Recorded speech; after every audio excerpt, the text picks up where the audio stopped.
Nagkaroon ng bahagyang tensyon nang dumating si Senator Jinggoy Estrada sa Sandigan Bayan para maglagak ng piyansa sa kanyang kinakaharap na kasong graft. Naglabas ng arrest warrant laban kay Senator Jinggoy Estrada para sa kasong graft ang Sandigan Bayan 2nd Division. Kaugnay iyan ng pagtanggap umano ni Estrada ng mahigit 500 milyong kickback mula sa mga proyekto ng Department of Public Works and Highways. Agad ding nagpiyansa si Estrada, sabay giit na walang katotohanan ang mga paratang laban sa kanya.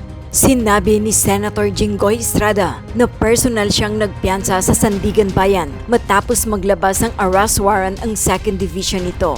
Kasabay ng pagsasabing isinusumiti niya ang sarili sa jurisdiksyon ng korte habang itinatanggi ang maparatang laban sa kanya. Iginiit din ni Estrada na ang pagpiyansa ay legal na remedyo sa ilalim ng sistema ng hustisya at gagamitin niya ang lahat ng legal na paraan upang ipagtanggol ang sarili at linisin ang kanyang pangalan. Samantala, ayon kay Erwin Tulfo, may posibilidad na may 3 senador mula sa majority bloc ang lumipat sa minority sa mga susunod na araw kasabay ng umiinit na usapin tungkol sa liderato ng Senado. Hindi niya pinangalanan kung sino-sino ang mga ito, pero sinabi niyang may ilang senador na tila hindi komportable sa mga nangyayari sa majority bloc. Mahalaga ito dahil manipis lang ang agwat ng bilang ng majority at minority bloc sa Senado. Ayon kay Senator Erwin Tulfo, isa lang humagbang dyan, tapos ang boxing. Ibig sabihin, pwedeng magbago ulit ang kontrol sa Senado kapag may lumipat. Kasi nga, nagbibiroan kami, mga body language nila during Wednesday. May kita mo naman na some of them, some are quiet, one wasn't there. So yung body language si Senator Loren, that's still a likelihood. Senator Cheese? Because Senator Loren, she has a lot of friends. I mean, both sides naman eh. And so is Cheese Escudero. Senator Cheese is a barkada of Senator JV and Senator Win. Ayon naman sa Facebook post ng veteranong TV host, radio broadcaster, and newspaper columnist na si Ramon Moon Tulfo, nitong Biyernes May 29, sinabi raw ng source nito na 2 senador mula sa majority bloc ang lilipat umano patungo sa minority bloc dahil hindi masaya kay Senate President Alan Peter Cayetano. 2 senators disgruntled with the majority bloc of Senate President Alan Peter Cayetano will jump over the bakod to join the minority bloc of ex-SP Tito Soto on Monday. Yan ang nireport sa akin ng aking Tweety Bird. Kapag nagkataon, ang minority ay magiging majority na. Change places in the Senate that can't seem to put its acts together. Ang ilalagay na SP ng bagong majority ay si Senator Win Gatchalian. Nang tanungin ko ang mga utol kong sina Raffy at Erwin ay ayaw namang magsalita. Buti pa ang aking tweety, maaasahan. Pero huwag ninyo akong tanungin kung sino yung 2 magiging jumping bakod senators dahil di ko sasabihin kahit napitpitin pa ninyo ang yagballs ko. Clue. Yung isa ay Mataray at isa naman ay kaibigan ni Lisa Marcos, ani Moon Tulfo. Mga kabunyog, mga kumbayan, maganda tong topic natin ngayon. Ha? Pag-usapan natin ang 4 na traidor sa Senado, ang 3 na posible umanong lilipat. Ha? Yan yung topic natin ngayon. Siguro nagtatanong kayo, Attorney, ano yung 4 na traidor? Sino yan? Sino-sino yung 4 na traidor na yan? Ha? Alam nyo, mga kabunyog, mainit kasi ngayon ang issue sa Senado eh. Ang tawag na nga, Senate Flix, di ba? Senate Flix na naman. Mas ito na. Ito yata yung pinapanood ngayon, yung halos sunod-sunod na mga pangyayari sa Senado. Kaya nagiging mainit kasi inaantabayan na. Ano bang mangyayari? Anong sunod na mangyayari sa Senado? O ngayon mga kabunyog, mayroong sinasabing 4 daw na traidor sa Senado. Ha? Ang nagsabi niyan ay si Senador Mig Zubiri. Kaya daw hindi daw siya sasama. Ha? Kapag nagkaroon daw ng mga alignment sa Senado, may 4 daw diyan na tao na ayaw niya talagang makasama. Ha? Ayan yung yan yung paliwanag ni Senador Mig Zubiri. 4 daw yan. Mga kabunyog. 4 na senador na traidor. Wow, matindi. Hindi, ganun talaga yung ginamit na term ni Senador Mig Zubiri, traidor. Kaya, at ang matindi daw dito sa 4 na traidor na ito, 2 beses daw siya trinaidor ng mga ito. Hindi, mga kabunyog. Publicly yan na sinabi ni Mig Zubiri. May 4 na senador dyan na kaibigan niya. Akala niya, mga kaibigan niya daw. Mga taga Mindanao pa naman daw. Mga taga Mindanao. So, sabi niya, dahil mga taga Mindanao ito at mga kaibigan niya, barkada niya, ano daw ito? Magiging loyal sa kanya. Kung ano daw yung usapan, susundin. Ang problema, 2 beses na daw siya trinaidor ng 4 na ito eh. Yung isa doon, hindi taga Mindanao. Hindi, 2 doon ang hindi taga Mindanao. Pero dahil mga pro Duterte itong kumbaga, nangibabaw kasi, itong 4 na to, lahat ito pro Duterte. Sino ba sa tingin nyo? Sige nga, pangalanan nyo na, Kabunyog BJ Badyola. Nasubaybayan nyo ba ito? Kabunyog Arnold Rubio, kay Kapang 6048. Nasubaybayan nyo ba ito, Presi TV, Nas Rivera? Si Mig Zubiri, umuwi si Mig Zubiri sa Bukidnon. Alam naman natin na si Mig Zubiri taga Bukidnon. Taga Bukidnon. Pag uwi niya ng Bukidnon, miniting niya doon yung kanyang mga political leaders. Ay syempre, ang Bukidnon, part ng Mindanao. Northern Mindanao yan eh. Region 10 ba yun? Tama ako? Northern Mindanao. Ay syempre, marami doon mga Duterte. So marami sa mga taga Bukidnon, pro Duterte yan. Kumbaga, ang pinapaliwanag dito ni Mig Zubiri, mahirap yung sitwasyon niya. Kasi taga Mindanao siya. At ang Mindanao ay nagpapakita pro Duterte. Tapos marami siyang political leaders sa Bukidnon, mga pro Duterte din. So kailangan niyang magpaliwanag sa mga taga Bukidnon. Kailangan niyang magpaliwanag sa mga political leaders niya bakit hindi siya sumama sa grupo ng mga pro Duterte. Sa Senado kasi ngayon, ang majority nila Cayetano, kasama sila Bongo, sila Bato, Marcoleta, sila Amy Marcos, mga pro Duterte yan. Ang tanong, bakit hindi siya sumama doon sa majority? Ang paliwanag ni Mig Zubiri, pinaliwanag niya ito mismo sa kanyang mga political leaders at sa mga constituents niya sa Bukidnon. Ang sabi niya, sa totoo lang, yung mga kasamahan niya daw na pro Duterte, mga taga Mindanao, yan din naman daw ang mga nag-traidor sa kanya eh. Sabi niya, pro Duterte, tapos mga taga Mindanao, akala niya daw magiging loyal, susuportahan din siya, at akala niya din daw ang usapan ay usapan, hindi daw. Sabi ni Mig Zubiri, trinaidor daw siya eh. Ito, may nagbanggit na ng mga pangalan. Si Ben Isahabeta Bentan. Sabi niya, ang 4 na traidor, Bato, Bongo, Amy at Robin. Yan. Yan din ang sagot ni N. It. Bato, Amy, hindi si Cheese. Bato, Amy, Bongo at Robin. Yun. Yan yun. Yan yung tamang sagot. Bato, Bongo, Amy at Robin. Yan po yung 4 na traidor na sinasabi ni Zubiri. Ano ba yung pag-traidor sa kanya? Sabi ni Mig Zubiri, magkakasama sila dati. Siya ang Senate President. Binitawan daw siya ng 4 na yan. Yan yung unang pag-traidor sa kanya.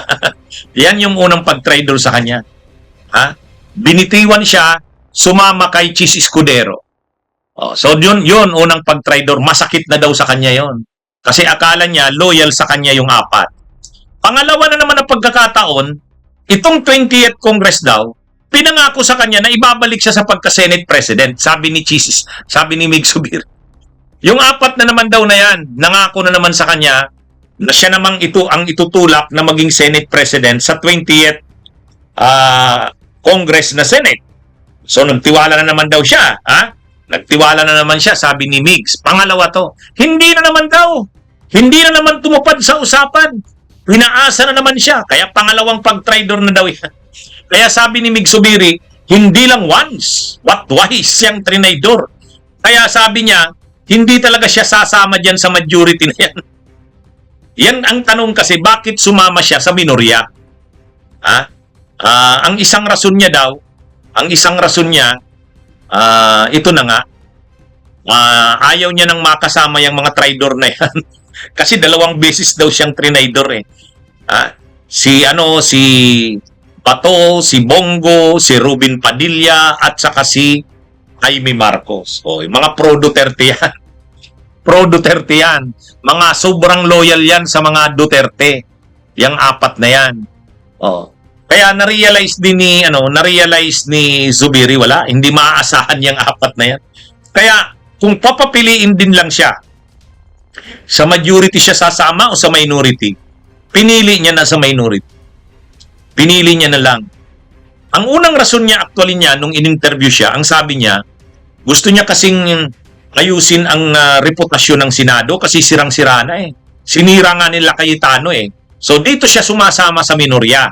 Itong grupo nila Soto, nila Lacson, Risa Hontiveros, Kiko Pangilinan, dito siya sumasama dahil gusto niyang ayusin ang reputasyon ng Senado. Silang dalawa ni JB Ejercito, nililigawan sila nila Cayetano pero hindi siya sumama.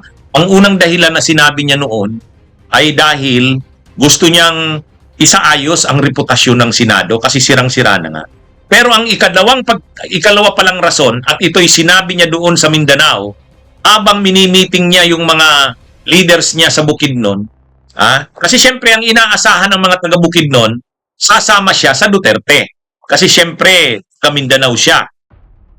Kaya lang, ang pinaliwanag niya, pasensya na kayo, hindi daw siya makakasama dyan sa mga pro-Duterte na yan, tulad nila Bongo, nila Bato, nila Aimee at nila Rubin, kasi yung 4 na yan, trinaydor daw siya na 2 beses. 2 beses siya trinaydor. Ang una, nung pinalitan siya ni Cheese, kasamahan niya yan sila Bato, kasamahan niya yan sila Bongo,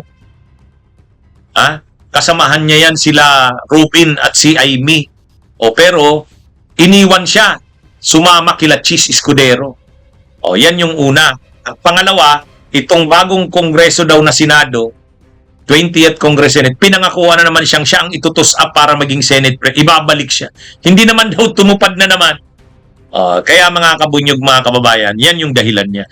Kaya sabi niya sa mga taga Mindanao, taga Bukidnon, pasensya na pero taga Mindanao ako, taga Mindanao yung mga yan, sila Bato, sila Bongo, pero hindi naman nila pinahalagahan yan. Traidor yung mga yan. Ganun katindi. Traidor talaga yung ginamit na term ni Mig Zubiri, Yun talaga yung ginamit niyang term, traidor. Ganun katindi. Kaya mga kabunyog, mga kababayan, hindi talaga sasama si Mig Zubiri sa grupo nila Cayetano. Kasi nandyan yung 4 na yan. Hindi niya daw talaga yan makakalimutan ang ginawa sa kanya. Matindi, Matindi. Matindi ang pala ni Mig Zubiri. Ang galit pala dyan kila Bongo at Bato eh. Kaya ito mga kabunyo, yan yung isa sa mga dahilan bakit siya sumama sa minority. Pinaliwanag niya sa mga pinaliwanag niya sa mga taga Mindanao, yun ang dahilan bakit hindi siya sumama sa mayorya. Kasi yung mayorya identified sa Duterte. Siyempre, ang ini-expect ng mga taga Bukidnon, sasama siya doon kasi mga pro-Duterte yun, taga Mindanao. Pero yun ang paliwanag. Okay? Ngayon mga kabunyog, mga kababayan, may 3 dyan na posibleng lilipat. Hindi yung sa 4 na yon. Ibang topic na ito. Ito naman tungkol kay Erwin Tulfo. Tinanong si Erwin Tulfo, tinanong ni Pinky Webb, sabi kay Erwin Tulfo, anong tingin mo, Senator Erwin Tulfo? Sa sa Lunes o sa susunod na mga araw, may lilipat pa kaya galing sa mayorya? grupo nila Cayetano papunta sa minorya para mapalitan na ang liderato ng Senado? Yan mga kabunyog ang tanong. Mayroon kaya? Kasi sa ngayon, parang ang nangyayari, stalemate eh. Stalemate. 12-11. 12-11. 13 yung grupo ni Cayetano. 13. Pero, wala naman si Bato eh. Nagtatago si Bato. So, ang natira, 12. 12. Yung grupo ng minorya, 11. Kaya 12-11. 12 plus 11 is 23. Kulang ng isa si Bato. Kulang ng isa si Bato. Kaya nga gusto ng grupo nila Cayetano makasali sa butuhan at mga session si Bato para makaboto kahit online, video conferencing or teleconferencing. Yun ang gusto nila para makumpleto sila na 13. Ay ano yan eh, yan yung issue ngayon eh, kung papayagan ba yan o hindi. Pero kung wala si Bato, 12 yung grupo ni Cayetano, 11 yung minorya. Ang tanong ngayon kay Erwin Tulfo, tinanong ni Pinky Web, paano mapapalitan si Cayetano? Mayroon pa bang lilipat? Ang sabi ni Erwin Tulfo, mayroong 3. May nakikita daw siyang 3 posibleng lilipat.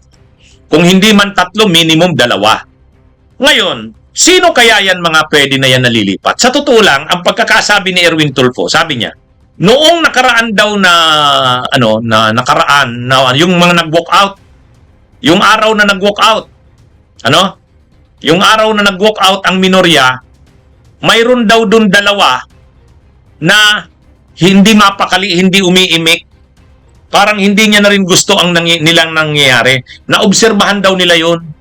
Mayroong 2 kasamahan sa mayorya, ang grupo ni Cayetano na parang hindi na rin gusto yung pamumuno ni Cayetano kasi masyado nang magulo ang Senado. Napansin daw niya o nila yung 2 na yun.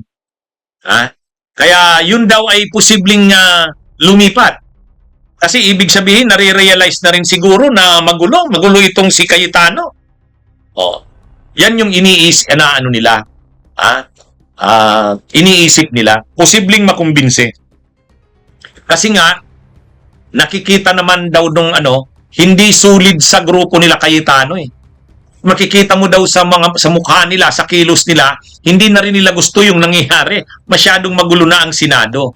So, sabi ni Erwin Tulfo, pwedeng kausapin yon para lumipat. Yan yung sinasabi ni Erwin Tulfo. Mga kabunyog, mga kababayan. Ngayon, sa 13 ba na grupo ni Cayetano ngayon, sino kaya ang posibleng lilipat yan? Kung titingnan natin, mayroon dyan 5. Hindi talaga lilipat yan anuman mang mangyari. Mayroong 5 dyan. Yan yung Marcoleta, Amy Marcos, Bongo, Bato, Padilla. Yan 5 na yan. Hindi talaga lilipat yan. Yan yung solid na pro-Duterte. Ulitin ko Marcoleta, Amy, Bongo, Bato at Padilla. Yan. Ano man ang mangyari, hindi talaga lilipat yung 5 na yan. Ngayon, sino pa kaya ang mahirap-hirap lumipat? Siyempre yung magkapatid na Cayetano. Siyempre, Senate President si Cayetano, alangan namang iiwan ni Pia yan. So, yung magkapatid na Cayetano, kasama na yan dyan. Isama pa natin si Jinggoy at si Villanueva o di 2. So, ibig sabihin, siyam na yan. So, actually, yung 4 na posibleng lilipat, or 3 or 2, pwedeng si Chis Escudero, Loren Ligarda, at yung magkapatid na Villar. Yang 4 na yan. Yang 4 na yan. Bakit yan yung 4 na posible? Hindi naman kasi mga diehard Duterte yung 4 na yan eh. Hindi diehard Duterte yung 4 na yan. Loren, Chis, at 2 Villar. Ngayon, pag may 2 lang dyan na lilipat sa kabila, wala na si Chis Escudero, si Cayetano.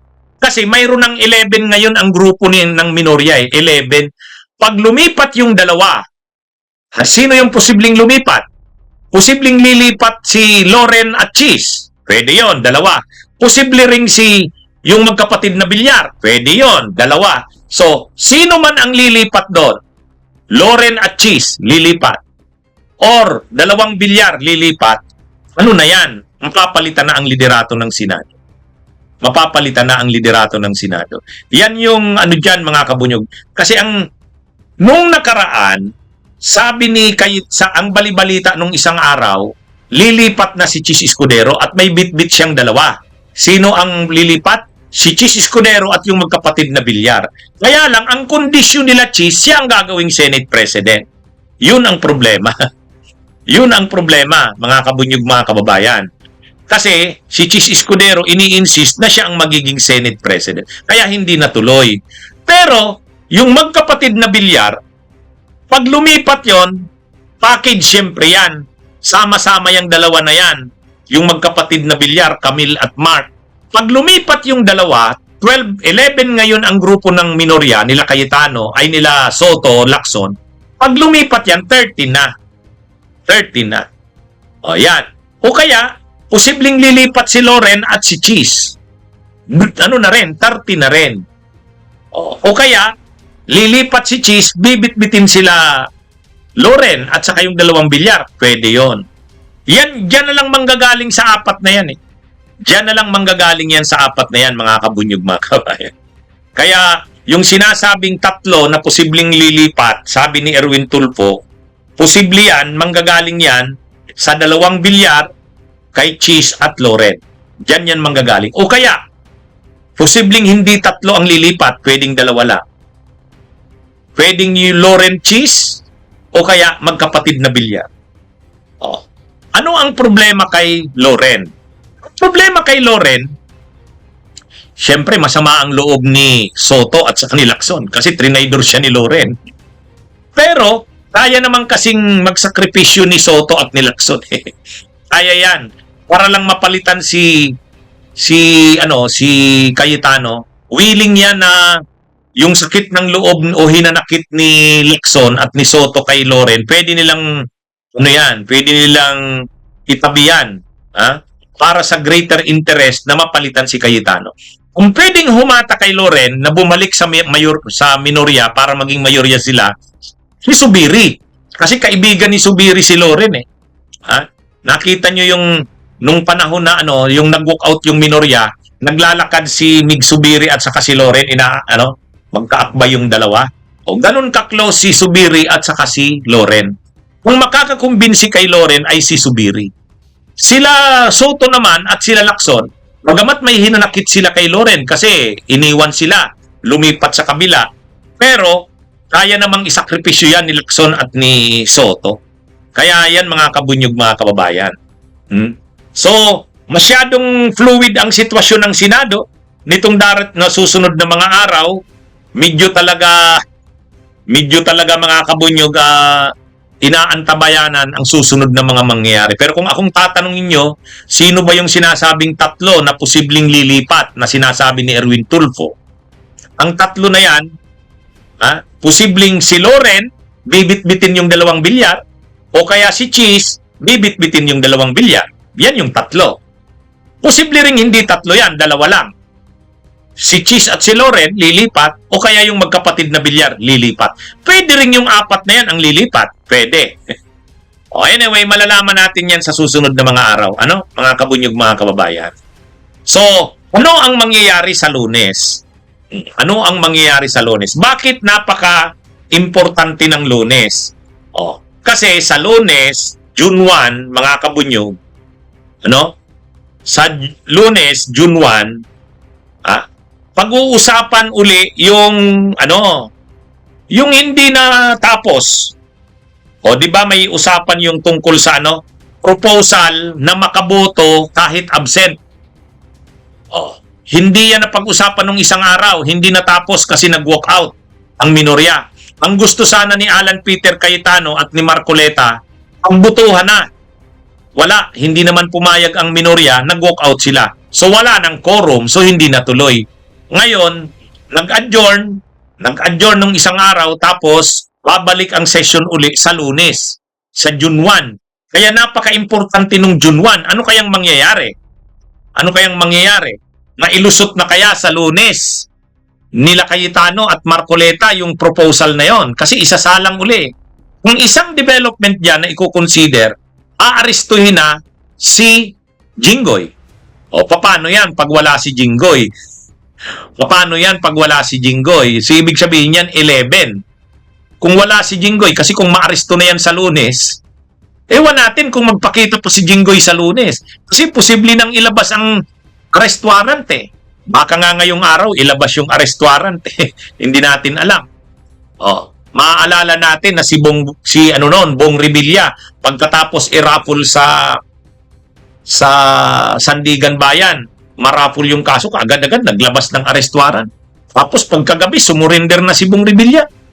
Di ba? Yan yung nangyari. So sa Lunes, aabangan natin ang mangyayari. Kung wala na si Jinggoy, kasi kung magtatago siya, kung hindi siya magpapaaresto, magtatago siya. Dalawa nang magtatago niyan, si Bato at si Jinggoy. Kung magpapaaresto naman si Jinggoy, di nakakulong siya. Di dalawa na ang wala. Si Bato na nagtatago, si Jinggoy na nakakulong. Ang matitira sa grupo nila Cayetano, 11. So, hindi mailulusot yun. Hindi mailulusot yung proposal na yon kasi 11-11 yan.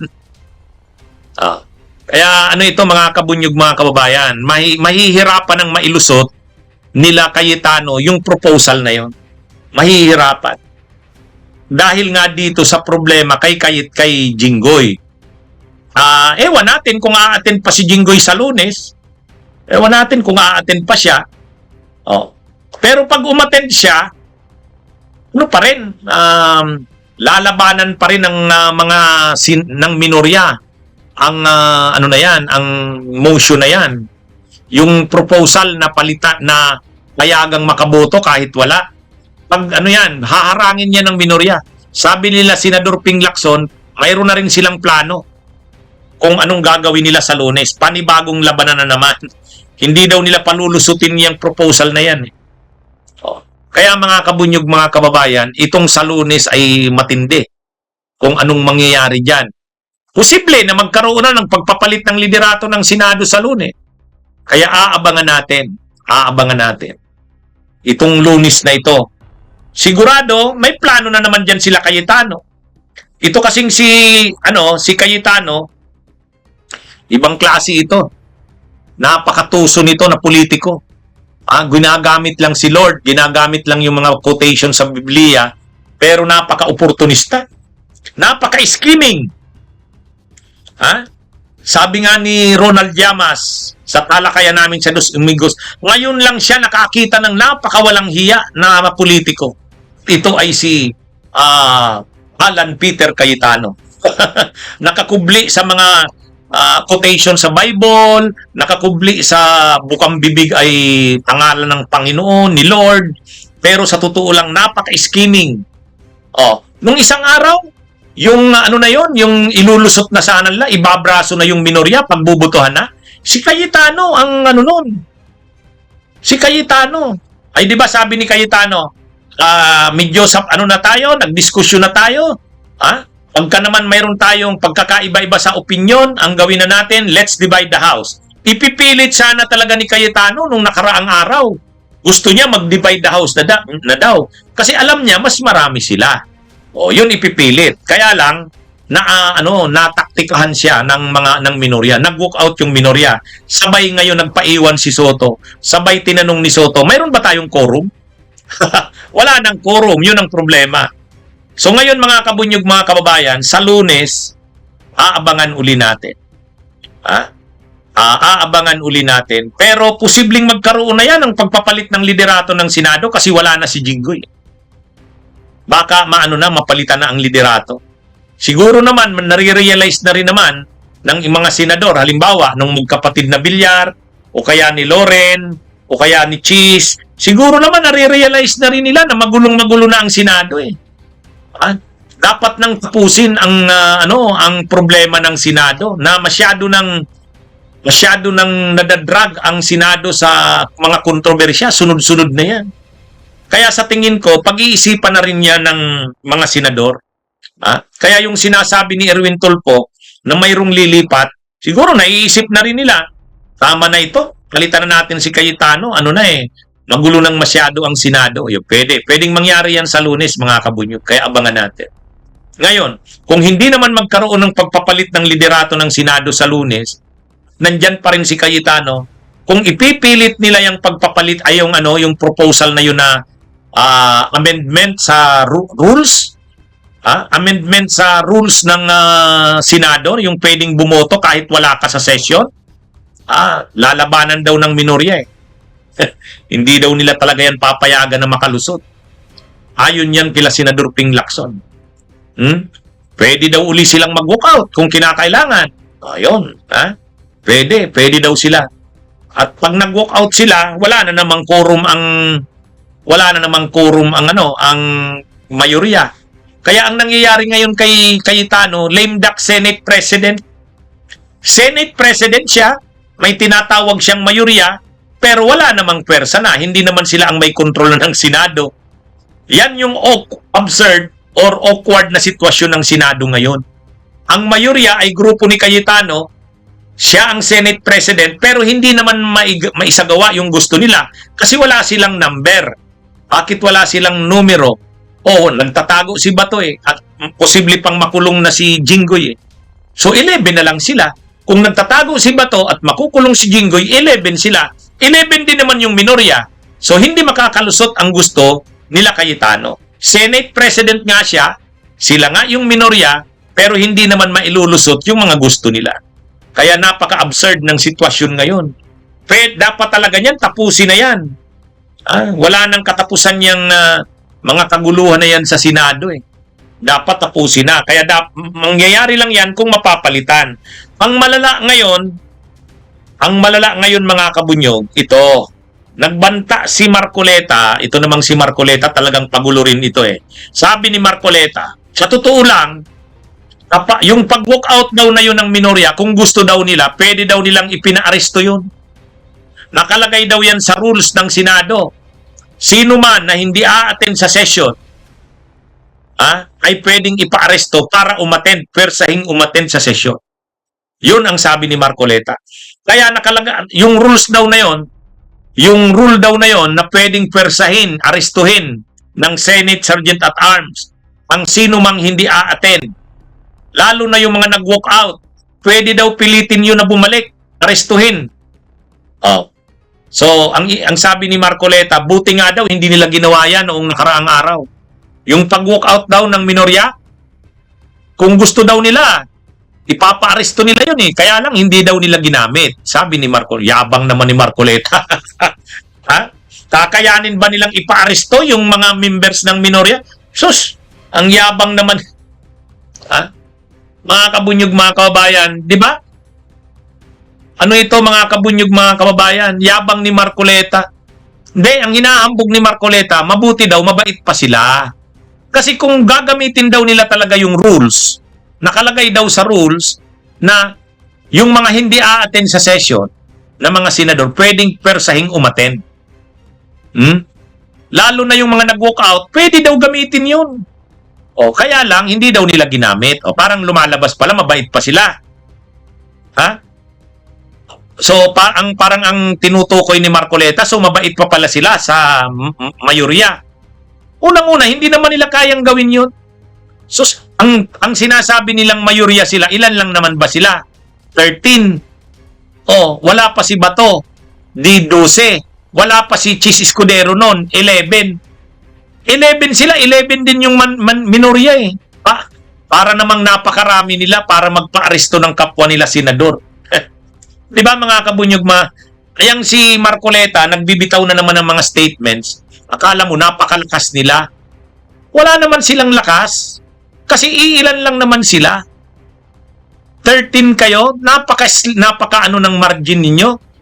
13-11? Gasino na yung 13 sa 11. Halos magkalapit lang kayo. Kaya sa totoo lang, itong si Marcoleta, ang bibig nito, kaya na lang nagagalit sa kanya yung mga kapwa niya senador Tulad nun, sasabihan niya yung mga senador, ang problema lang talaga kasi, pag wala kang legal background, imaginein mo naman yun. Ang yabang, dahil pala senador siya, mas magaling siya, mas matalino siya. Ay dahil pala abogado. Alam niyo mga kabunyog, yung mga ganyan ng Yan mga ganyan ang nakakasira sa Senado. Ang nakakasira sa Senado, ang mga tulad ni Marcoleta, ni Cayetano. Yan nga ang dapat maisip na sana ng mga matitino pa naman dyan. Halimbawa, sila Loren, sila Chis Escudero, sila Villar. Kung may katinuan pang natitira sa kanila, dapat ma-realize din nila na ang nakasisira ng Senado ay ang liderato ni Cayetano at ni Marcoleta. Sasabayan pa ni Padilla. Yun ang mga nakakasira ng Senado. Liderato ni Senado ni Cayetano, suportado ni Marcoleta, at biglang sasaw-saw pa si Padilla. Yan ang matindi. Yan ang sumisira sa Senado ngayon. Yung liderato ni Cayetano, suportado ni Marcoleta, at sasaw-saw pa si Padilla. Matindi ang ganyan. Katulad ngayon, si Marcoleta, nagbitaw na naman ng statement. Sa totoo lang, sabi niya, pwede nga naming ipina-aresto sana yung mga nag-walkout na yun. Sabi ni Senador Ping Lacson, sa Lunes, kapag pinilit pa daw talaga ng mga senador ng mayorya, hindi daw imposible na mag-walkout uli sila. Mga kabunyog. Sabi ni Senador Ping Lacson, wag nilang pilitin uli na handa daw silang mag-walkout uli kung kinakailangan. Ganun ka O ngayon, pag nag-walkout pa ba sila, gagamitin na ni Marcoleta yung sinasabi niya na kapag nag-walkout, pwede nilang ipa-aresto. Magkakasubukan yan. Magkakasubukan yan, mga kabunyog, mga kababayan. So, ito? Itong sa Lunes, makikita natin to. Itong si Marcoleta, sigurado, magyayabang na naman yan sa Lunes. Pero, hindi na yan papayagan ng minorya. Si Lacson, ang sabi ni Lacson, it's the rules. It's the rules, stupid. Tinawag na stupido ni Lacson si Marcoleta eh. It's the rules, stupid. Kaya ini-interview ngayon si Lacson. Ano daw bang ibig sabihin niya nun? Kasi sinabi niya, it's the rules, stupid. Hindi, pinaliwanag naman ni Lacson. Hindi niya naman daw iniinsulto dun si Marcoleta. That's phrase naman yan kung sa US, yung kay Bill Clinton yan. It's the economy, stupid. So ginamit niya lang naman ngayon. It's the rule, stupid. Kaya lang, ang tanong ng media, tinawag niyo pong stupido si Marcoleta? Mga kabunyog, mga kababayan. Yan yun. Anyway, magandang araw sa inyong lahat. Mabuhay po tayo. Mag-subscribe at i-click ang notification bell para sa mga susunod na video updates. Maraming salamat po.